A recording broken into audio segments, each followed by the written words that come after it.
I'm Cyclon, and today I want to share with you how you can make your own Archdemon Crowns for the Blade Vortex Elementalist. So the item we want, the desired end result, is an Archdemon Crown item level 84+, which is Shaper Influenced, has the unveiled prefix for +2 level of socketed AoE gems, has the Essence mod from an Essence of Horror for 30% more elemental damage, and then has either level 18 Hypothermia or level 20 Hypothermia, and has either +2 spell base crit and or +3 base spell crit. Now, very quickly, the reason we are not gonna be going for a Elder Shaper base with also concentrated effect is that it adds too much cost into the process and we lose AoE, which right now I much rather have more AoE on my Blade Vortex than more damage. I currently don't have the need to push more damage, at least on this vector. So we're going with only Shaper base as we reduce the cost of the crafting process and we don't need the additional result which we would get from investing more into the helmet. With that said, let's get into the crafting process. I've made everything on my website, so we have a new tab here called Crafting Book. Right now it is a spreadsheet, but in the future it will also be a document which is gonna be more easily readable. I apologize for the inconvenience. I wasn't able to implement the document on the fly. I will need to fix that at some point when I have more time.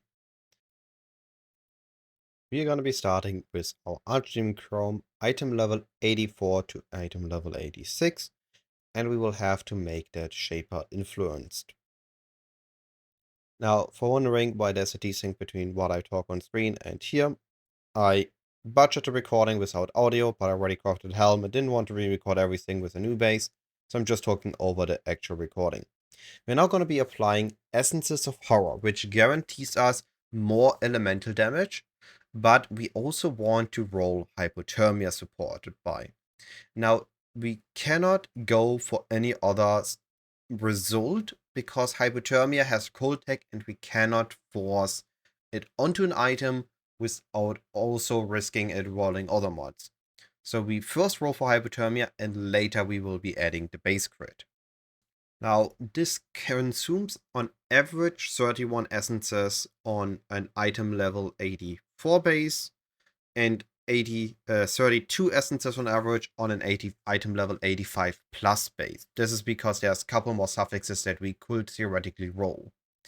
We need to roll to level Hypothermia, preferably level 18. However, level 16 Hypothermia is just 0.6 or 0.8% less damage than an 18 one, so we could theoretically settle on it, but we will always need to only have 2 suffixes. So whenever we do get an item we want to continue crafting on, we will need to annul it down to having at least 1 open prefix, so we can craft suffix can be changed later, and at least 1 open suffix, so we want just Hypothermia and socketed spell damage, socketed elemental damage, and then 1 open suffix to get the crit on.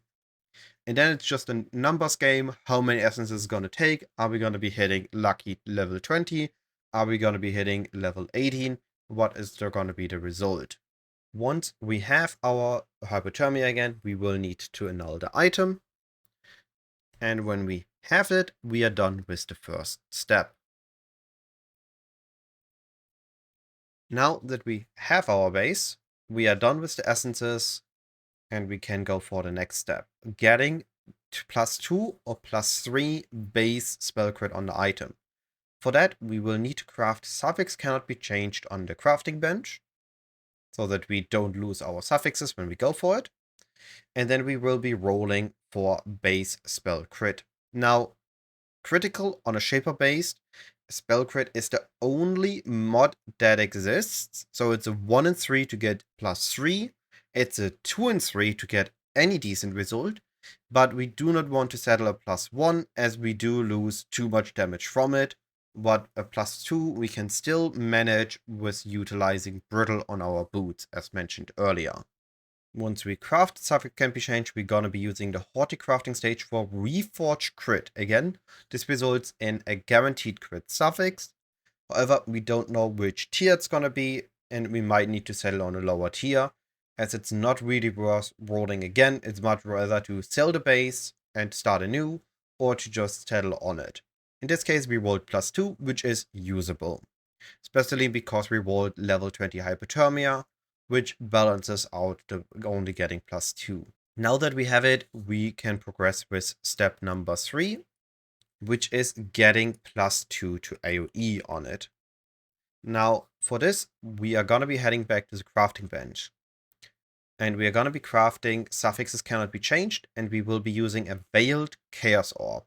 This is the cheapest way to use it, and we have a roughly 47% chance to get our result. Now, we have this 47% chance by blocking zombies and skeleton amount. This is the most likely outcome when we use a Veiled Orb, but by crafting it on the item first, we are blocking it. You can easily find it by just pressing Z into the crafting bench, and then we have it blocked. Here you can again really quickly see it in Craft of Exile, just to see it visually as well with the numbers. It has a 37% chance to appear, but if we are blocking the number of skeleton and zombies, it goes up all the way to a 43%. Now, to be fair, like you're gonna be seeing here in a moment, you can still get unlucky, you can still result in misses. It's not guaranteed by any means. It took me 3 attempts in this recording. So here's attempt number 1. Then we have attempt number 2. Again, sadly another miss. Now I could have picked up the life, and I could have just crafted +1 to AoE gems and settled here, but I decided to give it one last go, which will result in attempt number 3. In the third attempt, I finally hit it, and with this, we are now approaching step number 4, which is optional, and that is either just crafting, slamming a random mod, and settling on an item, or going for Foulborn Exalted mod, and hoping to hit a high life or high defense, so armor evasion rating. There we have it. That is the final result of the item. We got level 20 hypothermia and +2 base crit, which is a decent combination. I would much rather have it had the other way around, but it is what it is. At this point, of course, don't forget to quality item and make it the right socket colors for your use. And there you have it. Hopefully the guide was interesting and you have now been able to follow along and make your own Archdemon Crown. All this being said, if you did enjoy the video, I would highly appreciate a thumbs up and a like to the video. It helps with the algorithm and helps this video reach more people that is helpful for. All this being said, have a lovely day, and I'll be seeing you either in my next video or next live stream. Goodbye.